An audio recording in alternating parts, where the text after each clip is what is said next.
മാധ്യമങ്ങൾക്കെതിരെ ദിലീപ്. തന്റെ സഹപ്രവർത്തകയായ നടിക്കെതിരെയുണ്ടായ പീഡനത്തിൽ തന്റെ പേര് വലിച്ചിഴച്ചതിന് പിന്നിൽ മാധ്യമങ്ങളാണ് എന്ന് ദിലീപ്.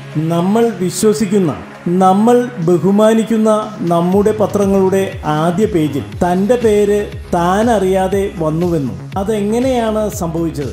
ആലുവയിൽ താമസിക്കുന്ന പ്രമുഖ നടൻ എന്ന പേരിലാണ് പത്രത്തിൽ വാർത്ത വന്നത്. കൂടാതെ എന്നെ പോലീസ് കൊണ്ടുപോയി ചോദ്യം ചെയ്തു. മഫ്റ്റിയിൽ എൻ്റെ വീട്ടിൽ പോലീസ് വന്നു. ഈ പത്രക്കാരുടെ എന്ത് ചടങ്ങിനും എന്നെ വിളിച്ചാൽ ഞാൻ എത്താറുണ്ട്. എന്നാൽ ഈ വാർത്തയുടെ നിജസ്ഥിതി ഈ പത്രക്കാർ ആരും എന്നെ വിളിച്ചു ചോദിച്ചില്ല.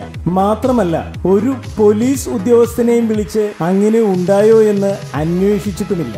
ഇതിനെക്കുറിച്ച് ഞാൻ പത്രക്കാരോട് ചോദിച്ചപ്പോൾ അവർ പറഞ്ഞ മറുപടി, സോറി, അത് ഞങ്ങൾക്ക് തെറ്റ് പറ്റിപ്പോയി. ഞങ്ങൾ അന്വേഷിച്ചപ്പോൾ അങ്ങനെയൊരു സംഭവം ഉണ്ടായിട്ടില്ല. പക്ഷേ ആ വാർത്ത ആരും ഒരു മാധ്യമങ്ങളിലൂടെയും ഇതുവരെയും തിരുത്താനും കൂട്ടാക്കിയിട്ടില്ല. എനിക്ക് ഈ സംഭവത്തിൽ വേദനയുണ്ട്, ദിലീപ് പറഞ്ഞു നിർത്തി. ദിവസവും വരുന്ന ഗോസിപ്പുകൾക്കും എന്റർടൈൻമെന്റ് ന്യൂസുകൾക്കും വേണ്ടി ഇപ്പോൾ തന്നെ സബ്സ്ക്രൈബ് ചെയ്യുക.